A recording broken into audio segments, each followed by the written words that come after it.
Hello friends, welcome to Sony season legal channel. मैं हूं भोपरे सिंह सोनी। आज मैं आपको बताऊंगा क्यों अगर आप बिजनेस कर रहे हो तो बिजनेस में आपको सॉलिड कॉन्ट्रैक्ट चाहिए। कौन कौन से कॉन्ट्रैक्ट्स आपको बिजनेस के अंदर चाहिए। देखो, अगर आप एक स्टार्टअप फाउंडर और बिजनेस चला रहे हो, इस वीडियो को एंड तक देख के जाना। बहुत शॉर्ट वीडियो से पूरा मैं आपको एक्सप्लेन कर दूंगा कि कैसे आपको अपने एम्प्लॉय से, वेंडर से, पार्टनर से एग्रीमेंट को साइन करवाना है, कौन से रुपए के स्टैम्प पेपर पे होगा और किन किन चीज़ों का ध्यान रखना है। देखो, आज के टाइम में अगर आप विदाउट डॉक्यूमेंटेशन के बिजनेस कर रहे हो ना, तो 99% आपको धंधे में दिक्कत आने वाली है। अगर आपको बिजनेस में नेक्स्ट लेवल पे जाना है, बिजनेस को बड़ा करना है, तो कॉन्ट्रैक्ट्स बहुत इंपॉर्टेंट पार्ट होते हैं। तभी तो बड़ी बड़ी कंपनीज आज के टाइम में कॉन्ट्रैक्ट के लिए कॉर्पोरेट लॉयर्स को पे कर रही है, हायर कर रही है, उनकी कंसल्टिंग ले रही है। अब कौन कौन से एग्रीमेंट होते हैं बिजनेस के अंदर, देखिए, एक होता है service agreement, vendor agreement, non disclosure agreement, founder agreement, website तो टर्म्स एंड कंडीशन होगा, शेयर होल्डर एग्रीमेंट होगा, एम्प्लॉयमेंट एग्रीमेंट होगा। अभी जरूरी क्यों है? जैसे जोमेटो था, उसने शुरुआत के अंदर फाउंडर एग्रीमेंट को स्ट्रॉन्ग नहीं रखा। को फाउंडर्स काफी थे, टॉप लीडरशिप काफी थी, लेटर ऑन डिस्प्यूट हो गया तो काफी प्रॉब्लम फेस करनी पड़ी। बाद में उन्होंने जाके चीजों को ठीक करा। स्विगी ने क्या करा, जितने भी उनके डॉक्यूमेंट्स है ना प्रॉपर मेंटेन नहीं करे, उनके एम्प्लॉयज जो थे उनसे एनडीए साइन नहीं कराया प्रॉपर तरीके से, और काफी सारे उनके एम्प्लॉयज उनका डेटा ही लीक कर दिया। बाद में उन्होंने इस चीज को भी ठीक करा।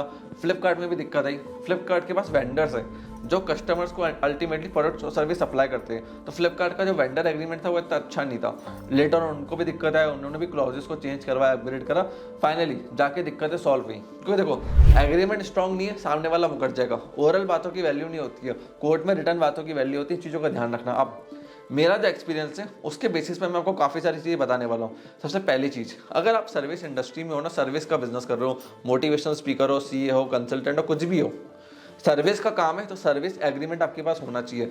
लेटर ऑन कस्टमर आपकी सर्विस में डिफॉल्ट गिना देता है, पेमेंट देने से मना कर देता है, तो वहाँ पे काफ़ी इशू आते हैं। तो सर्विस एग्रीमेंट बहुत ज़्यादा जरूरी है। उसमें भी पेमेंट के टर्म्स और वर्क के टर्म्स बहुत क्लियर होने चाहिए। फिर आता है मार्केट प्लेस के लिए टर्म्स एंड कंडीशन। अगर आप एक मार्केट प्लेस बना रहे हो आज के टाइम में, फ्लिपकार्ट जैसा, जस्ट डायल जैसा, इंडिया मार्ट जैसा, काफ़ी सारे स्टार्टअप्स हैं जिनके साथ मैंने काम करा है, तो वहाँ पे जो सर्विस प्रोवाइड कर रहा है और जो ले रहा है, उनके टर्म्स एंड कंडीशन आपके प्लेटफॉर्म पे बहुत क्लियर होने चाहिए। आप आईपी कैसे, मतलब इंटेलेक्चुअल प्रॉपर्टी, ट्रेडमार्क कैसे चेक करोगे, प्रॉपर ऑडिटिंग के स्टेप्स, उसका केपीआई क्या रहे, डेटा मैनेजमेंट, ये बहुत स्ट्रांग होना चाहिए। नहीं तो अल्टीमेटली दोनों पार्टीज में डिस्प्यूट हो गया, बायर और सेलर के बीच में, तो कोर्ट में जो बायर और सेलर है वो आपको भी घसीट लेंगे, वहाँ पे आप पे पेनल्टी लग जाएगी। तो अच्छे से आपको सारे डॉक्यूमेंट्स, एग्रीमेंट साइन कराने, जिससे आप पे लीगल लायबिलिटी ना आए। फिर आता है वेबसाइट की टर्म्स एंड कंडीशन, उनकी प्राइवेसी पॉलिसीज को लेके। क्योंकि देखो, जितने भी लोग बाय करने के लिए आपकी वेबसाइट पे आ रहे हैं, वेबसाइट को यूज़ कर रहे हैं, डेटा पॉलिसी, डेटा मैनेजमेंट आज के टाइम में बहुत जरूरी है। तो वेबसाइट टर्म्स एंड कंडीशन ये सब बहुत जरूरी है। और एक चीज़ का ध्यान रखना,